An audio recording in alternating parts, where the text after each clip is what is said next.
अतन्य शक्ति साहसको कण कणको शक्ति हो इतिहास रच्न उदायो नयाँ सिमेन्ट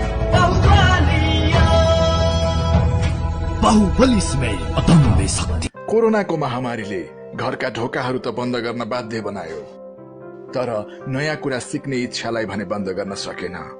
काम गर्ने हातहरूलाई बाँध्न सकेन, पारिवारिक खुसीका पलहरू रोक्न सकेन। त्यसैले हामी पनि लागि परेका छौं सबै तवरले सावधानीहरू अपनाएर तपाईको जीवनलाई यसरी नै निरन्तरता दिन। जहाँ इच्छा त्यहाँ भाइनेट अब सबै कनेक्टेड।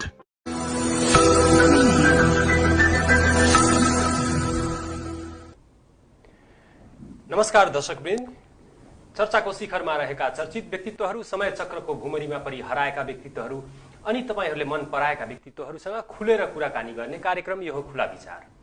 दर्शकवृन्द, खुला विचारको आजको अङ्कमा हामीले एकजना पूर्व मन्त्री एवं वरिष्ठ राजनीतिज्ञलाई निम्त्याएका छौं। नेपालमा घटिरहेको पछिल्लो घटनाक्रमका विषयमा केन्द्रित भएर हामी कुराकानी गर्नेछौं। हाम्रो स्टुडियोमा आज समाजवादी जनता पार्टीका अध्यक्ष तथा पूर्व मन्त्री प्रेम बहादुर सिंह हुनुहुन्छ। आउनुहोस् उहाँलाई कार्यक्रममा स्वागत गरौँ। सर, स्वागत छ यहाँलाई कार्यक्रममा। धन्यवाद। यहाँ 6 पटक मन्त्री भइसक्नु भएको छ अहिलेसम्म, एउटा वरिष्ठ राजनीतिज्ञ हुनुहुन्छ र अहिलेको सरकारको नेतृत्व गरिरहनु भएको केपी ओलीको नेतृत्वमा रहेको सरकारमा विगतमा उहाँसँग पनि काम गरिसक्नु भएको छ मन्त्रीको हैसियतमा। वर्तमान राजनीतिक घटनाक्रम जुन छ यो संसद विघटन भइसकेपछि यसलाई कसरी हेर्नु भएको छ यहाँले? अहिलेको अवस्था वास्तवमा यो विषम परिस्थितिमा हामी छौं। संविधान सभाबाट संविधान जारी भइसकेपछि यो संविधान कार्यान्वयन हुन्छ कि हुँदैन ठूलो एउटा चिन्ता छ। त्यसपछि संविधान जारी भएपछि संविधान बमोजिमका 3 तहका निर्वाचनहरू सम्पन्न भए र संविधानका मौलिक हकहरू कार्यान्वयन गर्नका लागि कानूनहरू बने, लगायत संविधान धेरै हदसम्म कार्यान्वयनको तहमा पुग्यो र यसले एउटा संविधान अब गति लिन्छ र संविधानसँग असहमत तत्त्वहरू पनि पक्षहरू पनि बिस्तारै सहमतिको मार्गमा अगाडि बढिरहेको अवस्थामा अब यसले बिस्तारै गति लिन्छ र यो संविधानको कार्यान्वयन र परिमार्जनबाट यसले एउटा गतिशीलता प्राप्त गर्छ भन्ने विश्वास बढ्दै गएको थियो। अब अहिले करिब 2/3 बहुमतको सरकार अब आफ्नै आन्तरिक कारणले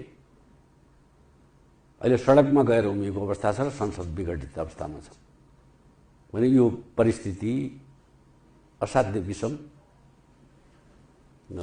यो नसोचिएको परिस्थिति हो र अहिले एक किसिमले भन्ने हो भने सबैको मनमा एक किसिमको चिन्ता चासो बढेको छ र मैले अहिले हेर्दाखेरि हिजो हामीले भन्ने गरेको राजनीतिक स्थायित्व, सुशासन र समृद्धिका, विकास र समृद्धिको जे कल्पना गर्थ्यौं त्यो एउटा स्थायी सरकार भयो भने हुन्छ भन्ने जुन एउटा विश्वास थियो त्यो विश्वास पनि आज डगमगाएको अवस्थामा छ। किनभने बहुमतको सरकार हुँदै गर्दा पनि विघटनको स्थिति सिर्जना भयो।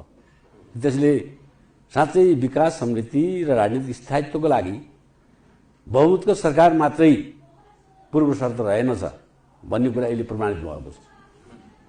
जस्तो यो घटनाक्रमबाट यहाँले सबैको चिन्ताको विषय छ भनेर भन्नुभयो। राजनीतिक व्यक्तित्वहरूको, राजनीतिक दलमा लागेका व्यक्तिहरूको चिन्ताको विषय अवश्य नै होला, तर आम जनमानसमा, आम जनतामा यो संसद विघटनलाई लिएर जुन किसिमको चिन्ता हुनु पर्थ्यो अथवा जसरी एउटा रेस्पोन्स हुनु पर्थ्यो त्यो देखिएको छैन भन्नाले त्यो कतापट्टि पनि इङ्कित गर्छ भन्दाखेरि जुन पछिल्लो चरणमा राजावादीहरूको सलबलाउँदो आन्दोलन थियो यो आम जनताको, जस्तो यहाँले पनि कुरा गरिराख्दा के भन्नुभयो भन्दाखेरि जनतामा एउटा आशा जागेको थियो अब सही दिशामा देश जाँदैछ, संविधानको कार्यान्वयन हुँदैछ भनेर। अब यो पछिल्लो घटनाक्रम जुन प्रधानमन्त्रीले संसद विघटन गरिदिनु भयो यसले चाहिँ आम जनतामा यो लोकतन्त्रप्रति गणतन्त्रप्रतिको आस्था नै डगमगाएको महसुस गर्नु भएको छ यहाँले? अनि त्यो त मैले महसुस गरेको छैन। तर मलाई के लाग्छ भने सडकमा आउने अहिले मुलुक भनेको ठ्याक्कै दुई ध्रुवमा विभाजित भयो। एउटा प्रधानमन्त्रीले संसद विघटन गरेको ठिक छ र जनतामा जाने ताजा जनादेशको लागि जनतामा जान पाउनुपर्छ भन्ने एउटा ध्रुव। अर्को यो संविधान सम्मत छैन, यसरी संसद विघटन गर्न अकालमा हुने थिएन भन्ने अर्को ध्रुव। देश ठ्याक्कै दुईटा ध्रुवमा नागरिक समाज, आम सर्वसाधारण जनता, बुद्धिजीवी सबै अहिले मूलत दुईटा ध्रुवमा विभाजित छ र विभिन्न पक्षले आफ्नो आफ्नो पक्षको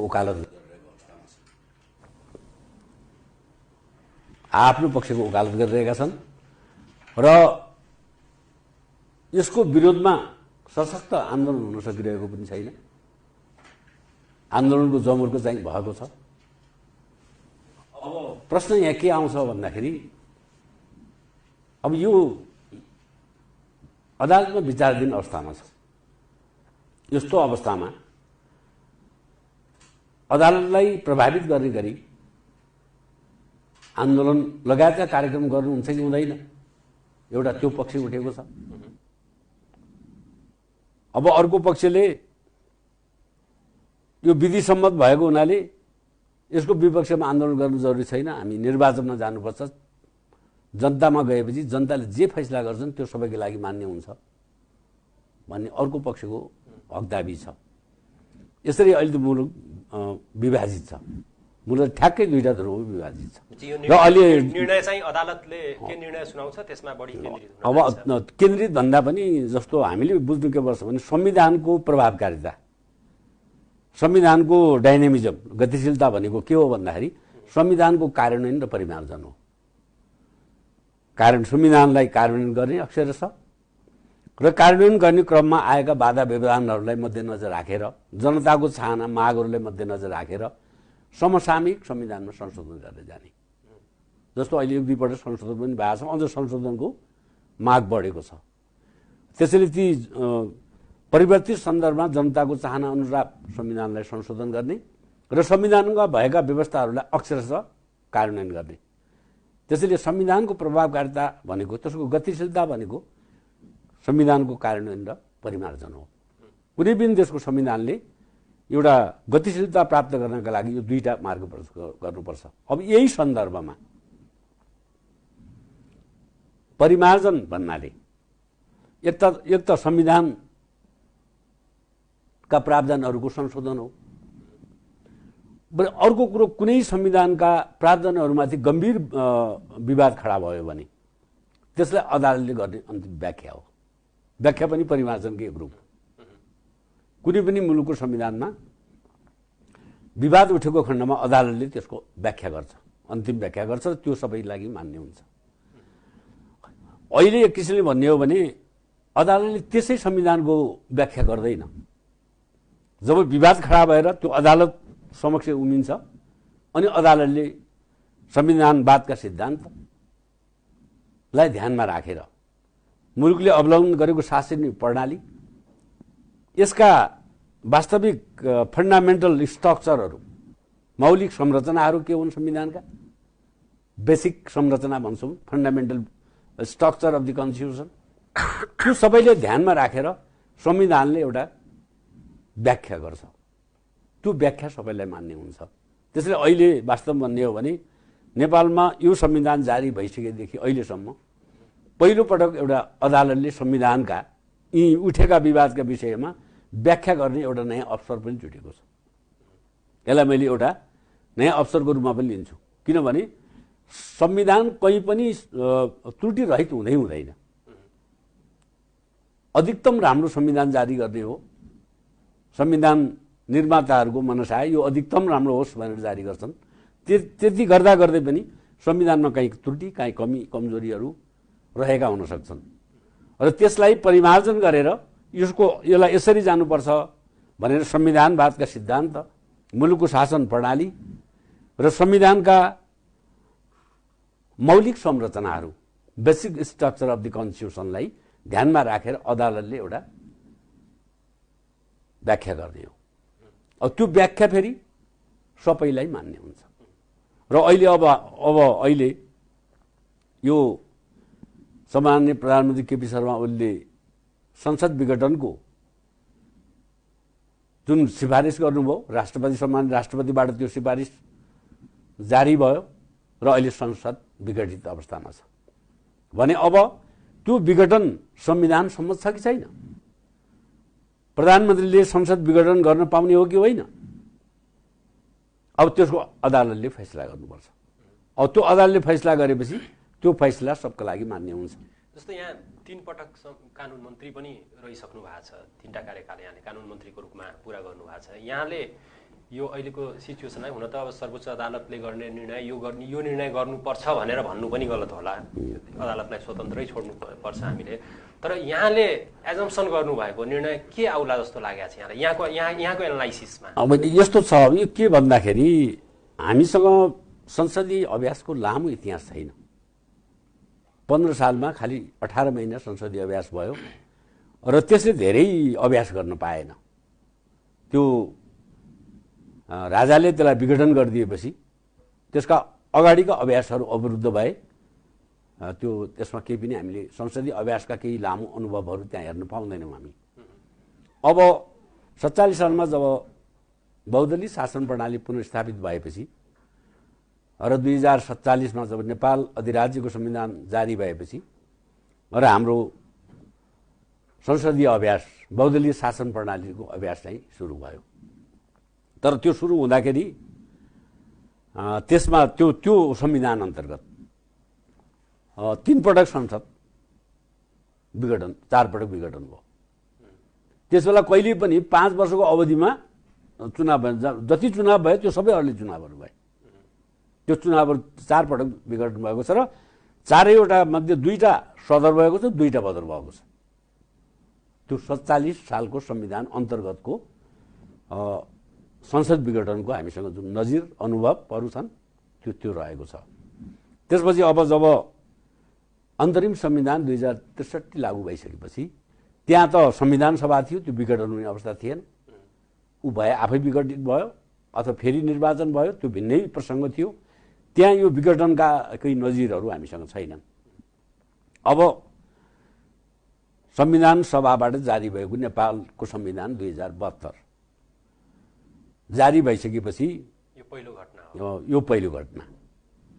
अब यसमा मैले अहिले सुनिरहेको छु, यसमा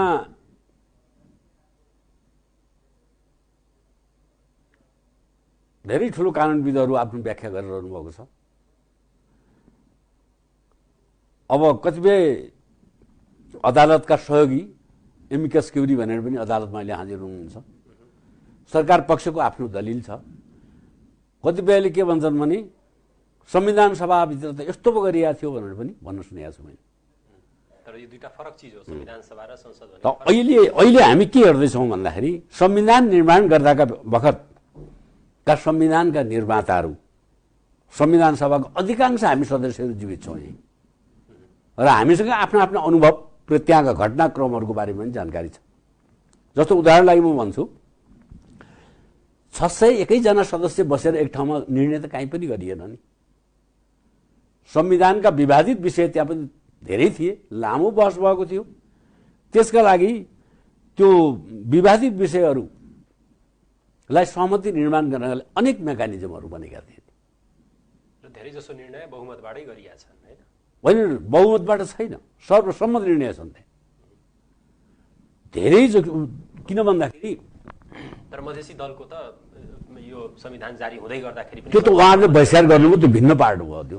त्योभन्दा अगाडि उहाँहरू बस्दाखेरि गरिएका निर्णय सर्वसम्मति छन्। जस्तो उदाहरण लागि तपाईँ भन्छु, अधिकांश भनेपछि यहाँले भन्दै गरेको म यहाँ उजागर गरिदिन चाहन्छु। जस्तो समितिहरूमा बस्दाखेरि उहाँहरूले सहमति गर्नुभयो र संविधान जारी हुने बेलामा चाहिँ असहमति। जस्तो उदाहरण लागि म तपाईँले भन्छु, संविधानका विवादित विषयमा विभिन्न मेकानिजम छन् त्यहाँ। जस्तो पहिलो संविधान सभाको त्यसलाई हेर्ने मूल समिति भनेको संवैधानिक समिति थियो, पहिलो संविधान सभा। दोस्रोमा 2टा समिति भए त्यसलाई हेर्नलाई, राजनीतिक संवाद तथा सहमति समिति एउटा संविधान मस्यौदा समिति। पहिलोमा एउटै समिति थियो कन्स्टिट्युसनल कमिटी भनेर, दोस्रो संविधान सभामा त्यसका 2टा पार्ट भए, एउटा संवैधानिक संवाद तथा सहमति समिति भन्यो एउटा त्यसलाई ड्राफ्ट गर्ने समिति भन्यो मस्यौदा, 2टा भए। त्यो 2टा अन्तर्गत अनेक उपसमितिहरू बने। एउटा त संविधान सभाको फुल हाउसबाटै 15 सदस्यीय एउटा समिति बनायो, अध्ययन समिति भनेर। ती सबै डकुमेन्टहरूलाई अध्ययन गर्ने एउटा समिति बनायो। यसरी विभिन्न समितिहरू त्यहाँ बने। त्यो विभिन्न समितिहरूमध्ये त्यहाँका सम्पूर्ण डकुमेन्ट्सहरू हेरे थाहा हुन्छ म नभएको कुनै पनि समिति छैन, मेरो यो दाबी हो। सहमति सक्रिय भूमिका संविधान त्यो सबै डकुमेन्ट्स हेरे हुन्छ। जुन सहमति गर्नको लागि समिति बने, उपसमिति बने, कार्यदल बने, उच्च स्तरीय कार्यदल भए। अब संसदीय दलको नेता त म स्वयं भइहालेँ, नेताहरूले पनि निर्णय गर्ने, संविधान बमोजिम निर्णय गर्ने, विवाद विषय भन्ने थियो। यी सबै समितिमा जहाँ संविधानका विवादित विषयमा छलफल गर्नको लागि जुन समिति बनाइयो, उपसमिति, कार्यदल, मस्यौदा एकीकरण कार्यदल लगायत जो बनाइयो, त्यो सबै समितिमा मेरो सक्रिय उपस्थिति र सहभागिता छ। र त्यस्तै यहाँले 2072 को संविधानलाई निकै नजिकबाट निर्माणकर्ता नै हुनुभयो र निकै नजिकबाट हेर्नुको हिसाबले पनि यहाँको दृष्टिकोण चाहिँ के छ यो सम्म छ छैन भन्ने कुरा। त्यस्तै अधिकांश सहमतिका विषयहरूमा गठन भएका समिति उपसमितिहरूमा माननीय लक्ष्मणलाल कर्डको पनि उपस्थिति छ। अधिकांश ठाउँमा उहाँको पनि उपस्थिति छ। तत्कालीन सद्भावना पार्टी उहाँको पनि संविधानका विवादित विषयहरूको सहमति निर्माण गर्ने जुन समिति, उपसमिति, कार्यदल जो बनेको थियो, अधिकांशमा माननीय लक्ष्मणलाल कर्णको पनि उपस्थिति छ। र त्यहाँ गरिने निर्णय भनेको फेरि त्यो समितिमा बहुमत अल्पमत होइन, छलफल बहस गरेर एउटा निष्कर्षमा पुगेर सर्वसम्मति निर्णय गरिन्छ। र संविधानका कतिपय विवादित विषयहरूको निर्णय हामीले सर्वसम्मत रूपमा गरेका हौँ। र अहिले हाम्रो शासन प्रणाली के हो त? हामीले कुन शासन प्रणाली अवलम्बन गरेका छौँ भन्दाखेरि अहिलेको नेपालको संविधानको धारा 74ले भन्छ नेपालको शासकीय स्वरूप बहुलवादमा आधारित, बहुदलीय प्रतिस्पर्धात्मक, संघीय लोकतान्त्रिक, गणतन्त्रात्मक संसदीय शासन प्रणाली हो भनेर प्रष्ट लेखेको छ संविधानको धारा 74 मा। त्यो संविधानको धारा 74 मा 3-4वटा कुराहरू देखिन्छ। बहुलवादमा आधारित, बहुदलीय प्रतिस्पर्धात्मक, संघीय लोकतान्त्रिक, गणतन्त्रात्मक संसदीय शासन प्रणाली। यति महत्त्वपूर्ण विषय हो कि यी सबै विवादमा ठुलो विवाद थियो विषयमा। अन्तिममा गएपछि यो सबै कुरा संसदीय प्रणाली पनि स्वीकार गरियो। तपाईँले पहिले देख्नुभयो होला, माओवादीहरू कहिले पनि संसदीय प्रणाली स्वीकार गर्दैन थिए। त्यसले पुराना सबै कुरालाई व्यवस्थापिका संसद भन्ने गरिन्थ्यो, तपाईँलाई थाहा छ। त्यो असहमतिको एउटा दस्तावेज त्यही हो कि। पछि अन्तिममा आएपछि के गरियो? संघीय संसद भन्यौँ हामीले, राष्ट्रिय सभा, प्रतिनिधि सभा, संसदै भनियो, व्यवस्थापिका संसद भनिएन। त्यसैले 74 मा यो कुरा हामीले लेख्न सफल भयौँ। यो संघीय हुन्छ, लोकतान्त्रिक हुन्छ, बहुलवाद माओवादीहरूले मानिरहेको थिएनन्, ठुलो विवाद थियो। अन्तिममा गएर बहुलवादमा आधारित हुन्छ, अनि यो लोकतान्त्रिक पनि हुन्छ, यो गणतन्त्रात्मक पनि हुन्छ, यो संसदीय शासन प्रणाली हो भनेर धारा 74 मा लेखियो। यो त्यसकोबाट ठुलो कसरत छ। अब अहिले हामीलाई संसदीय शासन प्रणालीको अभ्यास भएका संविधान त 3वटा भए। नेपाल अधिराज्यको संविधान 15, 47 अनि अहिलेको संविधान। अब 15मा त त्यति अभ्यासै हुन पाएन, त्यसका कुनै अनुभव त हामीसँग छैनन्, खालि त्यसलाई गरिएका अनुभव बाहेक त्यो हाउस सञ्चालन गर्दा देखिएका अनुभवहरू हामीसँग छैनन्। अब 2047 का अनुभव छन्। 2047 का सबै व्यवस्थाहरू एउटा बाहेक सबै व्यवस्थाहरू यसमा छ। राजतन्त्र बाहेक शासन प्रणाली त पनि उही हो, खालि त्यो के भने संवैधानिक राजतन्त्रात्मक संसदीय प्रणाली थियो होइन, गणतन्त्रात्मक संसदीय प्रणाली हो, संसदीय प्रणाली हो। त्यसको एउटा पक्ष के थियो भन्दाखेरि धारा 53(4) प्रधानमन्त्रीको सिफारिसमा श्री 5बाट प्रतिनिधि सभा विघटन गर्न सकि बक्सिने व्यवस्था थियो धारा 53 अहिले यता त्यो व्यवस्था छैन र केही फरक व्यवस्था छ। अरू सबै व्यवस्था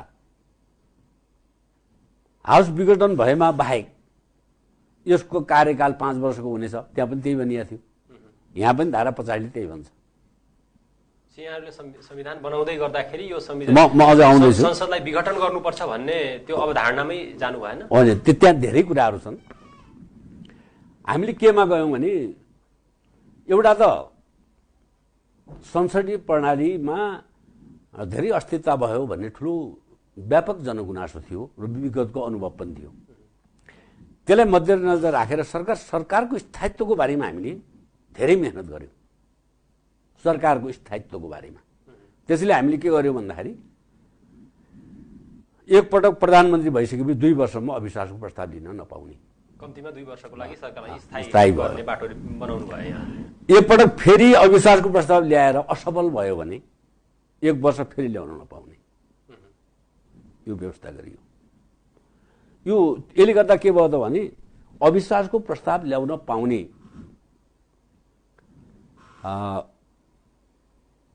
संसदका सदस्यहरूको जुन राइट हो नि, त्यो राइटलाई हामीले कटौती गर्यौँ भन्दा हुन्छ। अनि अर्को व्यवस्था हामीले के गर्यौँ भने खालि अविश्वास प्रस्ताव ल्याएर पास गरेर मात्रै भएन, 18 पटक चुनाव गरेर प्रधानमन्त्री चुन्नु नसकेको हामीसँग त्यो अनुभव पनि थियो। त्यसलाई मध्यनजर राखेर हामीले के भन्यौँ भन्दाखेरि अविश्वास प्रस्ताव पारित गर्ने पक्षले अविश्वास प्रस्ताव पारित भयो भने भावी प्रधानमन्त्रीको नाम समेत प्रस्तावित गर्नुपर्छ भने अविश्वास प्रस्ताव मात्रै प्रस्ताव गरेर मिल्दैन। अविश्वास प्रस्ताव ल्याएर त्यसका विरुद्ध अविश्वास प्रस्ताव पारित भएपछि हुने प्रधानमन्त्रीको नाम समेत प्रस्तुत गर्ने व्यवस्था राखियो। खालि यो के भने एउटा सरकार गठनमा अन्यल नहोस् र सरकारको स्थायित्व बनोस् भन्ने हिसाबले हामीले धेरै कुराहरू गर्यौँ। यो कुराहरू गर्दाखेरि के भयो भन्दाखेरि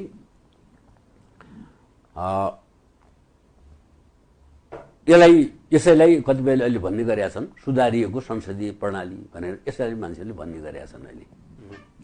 अब त्यहाँनिर एउटा प्रश्न उठ्छ, यो सबै 2 वर्षसम्म प्रस्ताव ल्याउन नपाइने, एकपल्ट असफल भएपछि 1 वर्षसम्म ल्याउन नपाइने, प्रधानमन्त्रीको नयाँ प्रधानमन्त्रीको नाम सिफारिस गर्नुपर्ने भन्ने लेख्न सक्नेले हाउसले प्रधानमन्त्रीले हाउस विघटन गर्न पाइने छैन भनेर किन लेखिएन? अथवा 47 को संविधानमा भएको व्यवस्था प्रधानमन्त्रीको सिफारिसमा राष्ट्रपतिले हाउस विघटन गर्छ भन्ने किन लेखिएन? लेख्न पाइन्थ्यो होला नि त। त्यो दुईटै कुरा लेखिएन। त्यो प्रश्न लेखेको भए अहिले यो केस सर्वोच्च अब अहिले के भयो भन्दा त्यो विघटन गर्न पाउँछ भन्ने पनि लेखिएन, विघटन गर्न पाइँदैन भनेर पनि लेखिएन। दुईटै कुरा लेख्न मिल्थ्यो नि, लेखिएन। त्यो के भयो? त्यसमा मौन रह्यो संविधान। अब अहिले एउटा प्रश्न के आएको छ भन्दाखेरि 76-7 जुन हाउस विघटनको प्रश्न छ, त्यो कस्तो अवस्थाको हाउस विघटन हो त? निर्वाचन भयो, परिणाम घोषणा भयो, सरकार गठन गर्नु पर्यो, गठन हुन सकेन भने हाउस विघटन हुने व्यवस्था भयो भने त्यसपछि हाउस रन गर्दाखेरि जुन किसिमको एउटा संसदीय प्रणालीमा जे जस्ता उहरू छन् पद्धतिहरू छन् त्यो अवलम्बन गर्न नसकेको हाँस विघटन हुन्छ कि हुँदैन भन्ने कुरा त त्यो दफाले देखाउँदैन। त्यो दफा त निर्वाचन भयो, परिणाम घोषणा हुनासाथ सरकार गठन गर्दाखेरि कसैले पनि बहुमत प्राप्त गरेन र मिलिजुली पनि सरकार बन्न सकेन।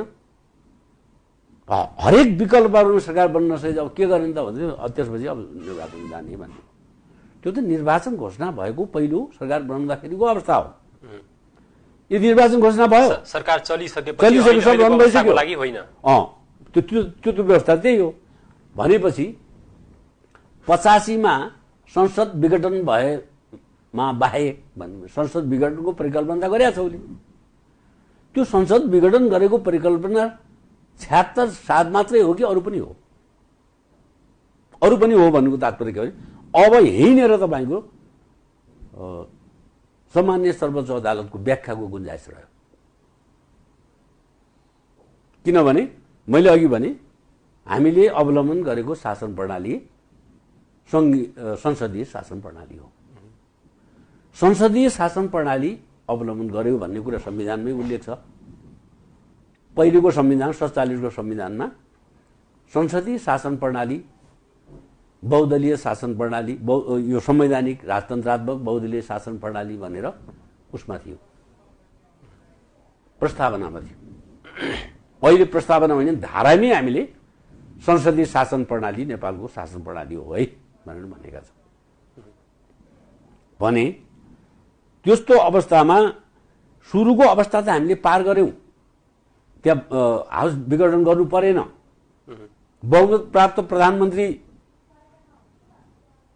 बहुमत प्राप्त दलको प्रधानमन्त्री बन्नुभयो। त्यो प्रधानमन्त्री पनि कस्तो बन्नुभयो? पहिले सुरुमा त उहाँ प्रधानमन्त्री बन्दाखेरि त 77 एक बहुमतमा त उहाँ हुनुहुन्थेन, किनभने उहाँको एक्लौटी बहुमत त थिएन, दुईटा दलको थियो, त्यही आधारमा बन्नुभयो। पछि पार्टी एकीकरण भएपछि त्यो एक उसमा मानियो भनौँ न। वास्तवमा त्यो प्रक्रियामा त मानिने होइन, त्यो पछि मानियो त्यसलाई, किनभने उहाँले बहुमत प्राप्त प्रधानमन्त्रीले विश्वासको मत लिनुपर्ने व्यवस्था छैन। अरू चाहिँ मिलिजुली लगायत जो जति त्यहाँ विकल्पहरू छन् त्यो सबैले हाउसको विश्वासको मत लिनुपर्ने थियो। उहाँले विश्वासको मत लिनु परेन र उहाँलाई 77 कै प्रधानमन्त्री मानियो। अब त्यो सबै विकल्प रहेन भने अब अहिले के भयो त? अब बहुमत प्राप्त प्रधानमन्त्रीले मलाई काम गर्न अवरोध गरियो, म सार्वभौम सत्ता जनतासँग जान चाहन्छु, म ठिक हुँ भने जनताले मलाई न्याय दिनुपर्छ, होइन भने जनताले मलाई दण्ड गर्नुपर्छ। तर मलाई काम गर्न नदिएर घेराबन्दी गरे र म अब सार्वभौम सत्ता जनतासँग जान्छु भनेर उहाँले हाउस विघटन गरिदिनु भने यहीँनिर अब सर्वोच्च अदालतले अन्यथा हामीले सोच्नु हुँदैन। सर्वोच्च अदालतले संविधानवादका सिद्धान्तका आधारमा हामीले अवलम्बन गरेको शासकीय प्रणालीका आधारमा एउटा संविधानको व्याख्या गर्नुपर्छ। त्यो यो संसदीय शासन प्रणालीमा, किनभने जब राष्ट्रपति शासन प्रणालीमा त कुनै समस्या भएन, राष्ट्रपति सबै एक्जिक्युटिभ पावरसँग हुन्छ। मन्त्रीजी जस्तो सर्वोच्च अदालतले गर्ने व्याख्या गर्ला यहाँले बडो राम्रोसँग अघिल्लो संविधान र यो संविधानको पनि व्याख्याहरू उजागर गरिदिनु भयो। यो ठिक भएको छ गलत भएको छ भन्ने विचारधाराहरू फरक फरक हुन सक्छन्, हेर्ने दृष्टिकोणहरू फरक फरक हुन सक्छन्। कानुनी पाटो आफ्नो ठाउँमा रह्यो। यहाँ एउटा वरिष्ठ राजनीतिक कर्मी पनि पटक पटक मन्त्री भएको मान्छे, यहाँको दृष्टिकोणमा प्रष्ट एक लाइनमा केपी ओलीले गर्नुभएको विघटन सही छ या गलत छ, कानुनी हिसाबले र राजनीतिक हिसाबले? यसमा दुईटा पक्ष छन्, एउटा कानुनी पक्ष छ, एउटा राजनीतिक पक्ष छ। संविधानको कार्यान्वयनबाट मैले सुरु गरेँ कि संविधानको प्रभावकारिता अथवा संविधानको गतिशीलता भनेको त्यसको सफल कार्यान्वयनमा हो। जब त्यो कार्यान्वयन राम्रोसँग भएन भने त्यो संविधानको प्रभावकारिता अथवा गतिशीलता देखिँदैन अथवा त्यो अनुभव गरिँदैन। अब मैले के भने संविधान बमोजिम निर्वाचन हुनु त्यसको कार्यान्वयनको एउटा पक्ष भयो। अर्को मौलिक अधिकारको कार्यान्वयन सम्बन्धी ऐन बन्नु कार्यान्वयनको अर्को पक्ष भयो। त्यस्तै हुँदै जाँदा विभिन्न पक्षहरू हुँदै जाँदा 3 वर्ष पुगिसक्दा संविधानमा विभिन्न हामीले आयोग बनाएका थियौँ। मधेसी आयोग, जनजाति आयोग, समावेशी आयोग, दलित आयोग, महिला आयोग, थारू आयोग, मुस्लिम आयोग, किनभने विभिन्न सीमान्तकृत समुदायहरूलाई राज्यको मूल प्रभावमा ल्याउन र उनीहरूका समस्या सम्बोधन गर्नको लागि बनाएका आयोग हुन्थे। त्यो संवैधानिक आयोग हुन्, कुनै खेलटट्टा कार्यकारी बनाएका आयोग होइनन्, संविधान सभाले बनाएका आयोग हुन्। 3 वर्षसम्म त्यो आयोगहरू गठन भएन। कहिले प्रतिपक्षी दलको नेता नजाने, हुँदा त संविधान सभाको प्रतिनिधि सभाको समापति नजाने भयो। यसो हेर्दा एउटा प्रधानमन्त्री बनाइसकेपछि तपाईँ नीतिगत निर्णय पार्टीले दिन सक्नुहुन्छ। हामीले यहाँ कम्युनिस्ट शासन प्रणाली चलाएको छैन देशमा। कम्युनिस्टहरू सरकारमा छन्, त्यो भिन्न कुरा हो। तर उसले प्रधानमन्त्रीले स्वतन्त्रतापूर्वक काम गर्न पाउनु, संसदीय व्यवस्थाको प्रधानमन्त्रीको रूपमा अहिले काम गर्न पाउनु पर्ने हो। भनेपछि यहाँले यतातिर इंकित गर्दै हुनुहुन्छ यो कामै गर्न नसक्ने सरकार, बरु संसद अथवा कामै नगर्न सक्ने संसद, चल्नै नसक्ने संसद विघटन भएर नयाँ जनादेशमा जानु ठिकै हो भन्नेमा हुनुहुन्छ। अर्को कुरा हो भने हामीले संसदीय प्रणाली अवलम्बन गर्यौं भनिसकेपछि संसदीय प्रणालीमा हाउस विघटन प्रधानमन्त्रीको एउटा अनुशासनको छडी हो भनिन्छ, स्टिक अफ डिसिप्लिन।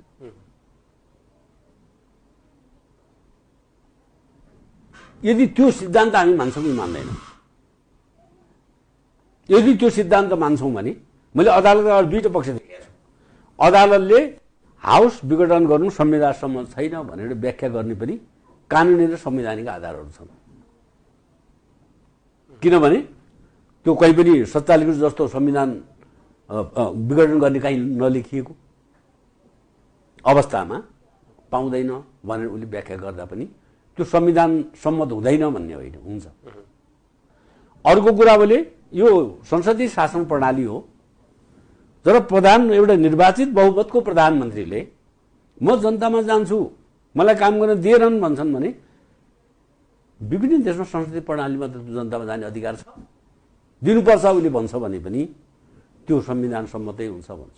भनेपछि अदालत अप्ठ्यारो स्थितिमा छ हैन? ठ्याक्कै कानुनमा अथवा संविधानको कुनै धारामा निर्णय गर्न सक्ने स्थिति छैन। तर उसले व्यवहारिक आधार देखाएर क्रमहरूलाई सबैलाई आधार मानेर जुनसुकै निर्णय गर्न सक्ने। तर उसले के भन्दाखेरि यसको पक्ष र विपक्षमा गर्न सक्ने उसँग संवैधानिक कानुनी आधारहरू छन्, उसका अगाडि छन् त्यो आधारहरू। तर प्रश्न यहाँ अर्को छ, फेरि त्यो अदालतको आफ्नो समस्या। हामीले यो अहिले संविधानको व्याख्या गर्ने अदालतले जुन अवसर प्राप्त भएको छ, यसले अवसरका रूपमा लिने कि हार र पराजयको रूपमा लिने कुरा त राजनीति लाइनमा छ नि त समस्या। भोलि कसैले जिन्दाबाद र मुद्दाबाद गर्ने कि के गर्ने प्रश्न त त्यहाँ छ नि। जस्तो उदाहरणको दुईटा ध्रुवको अलिकति रोके यहाँनिर दुईटा ध्रुवको कुरा यहाँले गर्नुभयो। यद्यपि दुईटा ध्रुव कुन भन्दाखेरि एउटा चाहिँ संसद विघटन ठिकै भयो भन्ने राजनीतिक ध्रुव एउटा छ भने यो चाहिँ हुनु हुँदैन थियो, यो संसदमाथिको यो अतिक्रमण अथवा यो ढङ्गले संसदलाई विघटन गर्नु गलत हो भन्ने एउटा राजनीतिक ध्रुव अहिले दुई ध्रुवमा विभाजित छ भन्नुभयो। यद्यपि यो व्यवस्था नै ठिक भएन भन्ने तेस्रो ध्रुव पनि सलबलाउँदो छ। ठ्याक्क हाम्रा दर्शकले जान्न चाहेको चिज र मैले पनि जान्न चाहेको चिज के हुन्छ भन्दाखेरि यहाँ समाजवादी जनता पार्टीको अध्यक्ष पनि हुनुहुन्छ, एउटा वरिष्ठ राजनीतिकर्मी पनि हुनुहुन्छ। प्रेम बहादुर सिंहले हेर्ने दृष्टिकोण कुन अथवा प्रेम बहादुर सिंह दुईटा मध्ये कुन ध्रुवमा? एउटा कुरा यसो भन्नुहोस् न, पहिलो ध्रुव त के भने संघीय लोकतान्त्रिक गणतान्त्रिक होइन ध्रुवमा हो म। तपाईले जस्तो यसको विपक्षीका समूह भन्नुभयो नि, अब मृत आत्माहरूको म कुरा गर्दिनँ, म त सजीव आत्माहरूको कुरा गर्ने हो। यी दुईटै ध्रुव अहिले जो विभाजित छन् यिनी संघीय लोकतान्त्रिक गणतन्त्रको पक्षधरहरू हुन् होइन। त्यसभित्र अलिकति कहिलेकाहीँ केही मृत आत्माहरूको चलखेल हुनु पनि अस्वाभाविक मान्दैन। त्यसको पनि अर्थ छैन। किन अर्थ छैन भन्दाखेरि नेपालको अनुभव तपाईँ हेर्नुहुन्छ भने कुन शासन प्रणाली अब नेपालले चुन्ने भन्ने कुरा छ। यदि यो विकल्प अहिले संघीय लोकतान्त्रिक गणतन्त्र ठिक छ, यो दुईटा ध्रुव मध्ये भनिदिनुस् न तपाईँ कुन ध्रुवमा हुनुहुन्छ? दुईटा यी दुईटै यही ध्रुवका हुन्, यहीभित्र विभाजित हुन् भन्छु म। यो दुईटा अहिले विभाजित छन् नि, यो संघीय लोकतान्त्रिक गणतान्त्रिक ध्रुवभित्रकै समूहले एउटाले उसको अधिकार छैन। तपाईँ प्रष्ट हुनुहुन्न यो दुईटा मध्ये? म प्रष्ट होइन, तपाईँले बुझ्नु भएन मैले भनेको। यो दुईटा अहिले विभाजित छन् नि, यिनीहरूको ध्रुव एउटै हो। यिनीहरू ध्रुव के हो? संघीय लोकतान्त्रिक गणतान्त्रिक संसदीय शासन प्रणालीभित्रकै हुने दुईटै।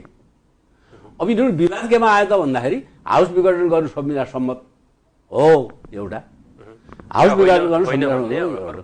यी दुईटा ध्रुव अलग होइन नि, यिनीहरू भित्रको एउटा कम्पोनेन्ट अलग, दुईटा कम्पोनेन्ट बाँडिए यिनीहरू भन्दाखेरि मैले भने अब अस्ति सर्वोच्चमा जाँदाखेरि एउटा कुरा के हुन्छ, सर्वोच्चमाथि विश्वास गरेर सर्वोच्चमा जाने हो। यहाँ विश्वास पनि गरेर देखिएन कि, किनभने तपाईँको सर्वोच्चमा बसे न्यायाधीशहरूमाथिको अविश्वास, सर्वोच्चले गठन गर्ने बेन्चमाथिको अविश्वास देखियो नि त, देखिहाल्नु नि तपाईँले। त्यो सर्वोच्चले राम्रो न्याय गर्छ है, राम्रो संविधानको व्याख्या गर्छ, ल सर्वोच्चमा जाउँ, यो एउटा सफा मनले पनि गएको देखिएन। 3-4 दिन त खालि कुन न्यायाधीश राख्ने र कुन बेन्चमा राख्ने भन्नेमै गयो नि त सबै। यसले पनि के भन्दाखेरि एउटा अदालतमाथिको अटल विश्वास कि अदालतको निर्णय सबको लागि मान्य हुन्छ, हामी मान्छौँ, अदालतले अन्याय गर्दैन, संविधान कानुन र संविधानवादको सिद्धान्तमा अदालत बाहिर जाँदैन, यो एउटा विश्वास साथ अदालतमा जाने कुरा पनि भएन। यसमै आशंका। तर सिद्धान्त त भनौँ न अदालतमाथि विश्वास छैन भने अदालतमा जानै भयो। जाने किन? पहिलो प्रश्न थियो। अब गइसकेपछि के भने मैले तपाईँले भने यो संविधान हाउस विघटनको बारेमा संविधान केही कुरामा मूर्त केही कुरामा अमूर्त छ।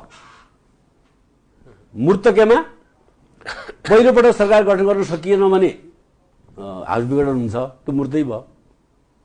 पहिलोपटक हाउस त चल्यो, सरकार त चल्यो, अरू बाँकी अवधिसम्म सरकार सञ्चालन गर्दाखेरि केही आइपर्यो भने हाउस विघटन हुने कि नहुने, त्यो अमूर्त छ।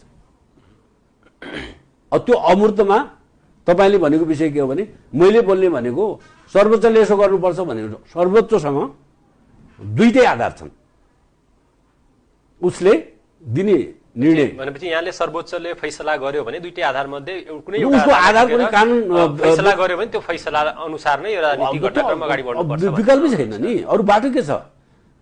तपाईँले याद छ तर यसरी न्युट्रल बसेकोलाई हाम्रो नेपाली समाजमा ताकपरे तिवारी नपरे गोतामे भन्ने पनि चलन छ। यस्तो छ कि त्यो कुरा के हो भन्दा यो संविधान कानुनको व्याख्याको प्रश्न हो, यो सामान्य प्रश्न हो। मैले भने नि तपाईँले लामो पृष्ठभूमि बताए, मैले संविधान निर्माणमा विवादित विषयमा छलफल गर्ने हर समितिको सदस्य हुँ म, मलाई थाहा छ सबै कुरा।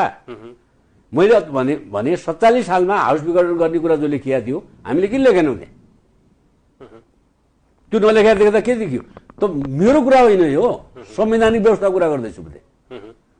अनि त्यो लेखेर ठिक छ, त्यसो भने प्रधानमन्त्रीले हाउस विघटन गर्न पाइँदैन, 2 वर्षमा विश्वासको मत अभिशाप ल्याउन पाइँदैन भने लेख्ने त हामीले लेख्या हो नि।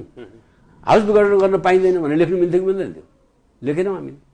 नलेखेको सन्दर्भमा हामी के भन्यौँ भने अदालतको व्याख्याको आवश्यकता पर्यो, त्यो मौन छ है त्यहाँ। त्यो जानी जानी नै छोडियो होइन, त त्यस बेला के भने ठुलो समस्या थियो नि त, मारामार थियो, हाउसकै सदस्यहरू बाहिर निस्के, कहिले राजीनामा दिए त्यहाँ। त्यस्तो अवस्थामा त्यसको अर्को पक्ष जहाँ जाउँ, महत्त्वपूर्ण पक्ष जुन मैले आजभन्दा 1.5 वर्ष पहिले एउटा किताब विमोचन गरेँ, संविधान निर्माण घटना र अनुभूति भन्ने एउटा पुस्तक। त्यो पुस्तकमा संविधान निर्माणका सम्पूर्ण घटनाको इतिवृत्तान्त छ त्यहाँ। त्यसमा मैले एउटा कुरा उल्लेख गरेको छु, यहाँले नै लेख्नुभएको, लेखेको पूर्व राष्ट्रपति रामवरण यादव र पूर्व संविधान सभाको सभामुखबाट त्यो विमोचन भएको पुस्तक हो। त मेरो त्यो संविधान निर्माणको क्रममा जति मैले लडाइँ लडेँ, अन्तिममा मैले एउटा लडाइँ लडेँ जो म सफल भइनँ। त्यो के लडाइँ थियो भने संविधानको व्याख्यात्मक टिप्पणी जारी गर्नुपर्छ भन्ने हो। संविधानका कुनै पनि धारा किन राखियो त्यसको व्याख्यात्मक टिप्पणी हुन्छ। यहाँलाई चाहिँ के कुरा थाहा छ? पहिले राजनीतिक दलहरूको बिचमा कतिपय कुरामा के भएको थियो भने कयौं कुराहरू संविधानको व्याख्या टिप्पणी राख्ने संविधान नराख्ने भन्ने निर्णय भएको त यहाँलाई पनि थाहा छ नि भने संविधानको व्याख्या टिप्पणी चाहिन्छ भन्ने थियो मैले लास्टमा अनेक मेहनत गर्दाखेरि पनि संविधान त जारी भयो संविधानको व्याख्या टिप्पणी जारी भएन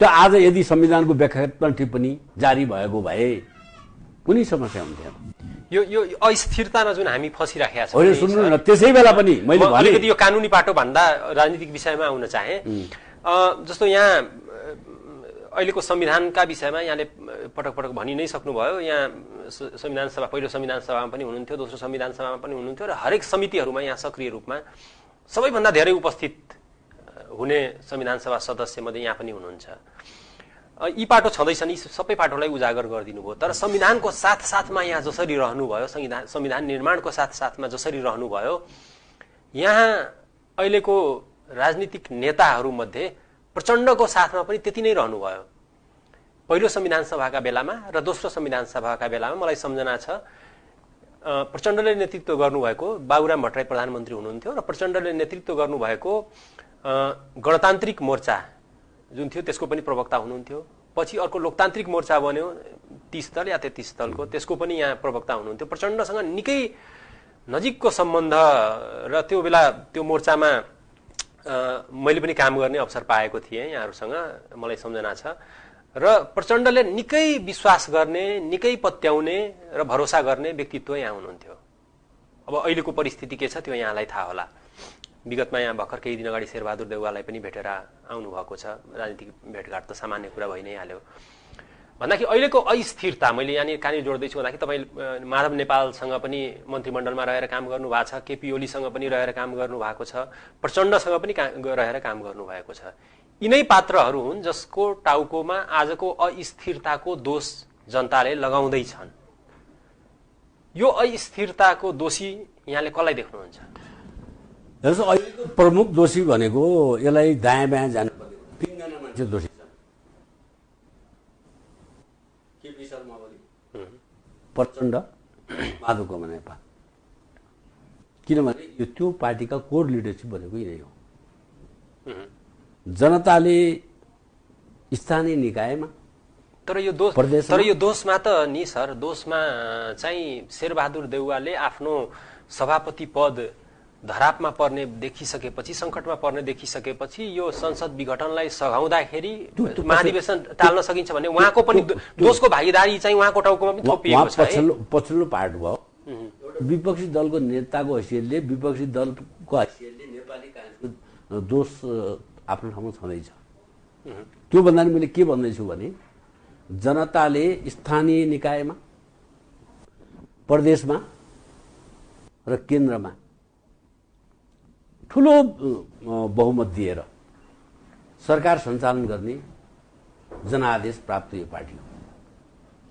त्यो पार्टीले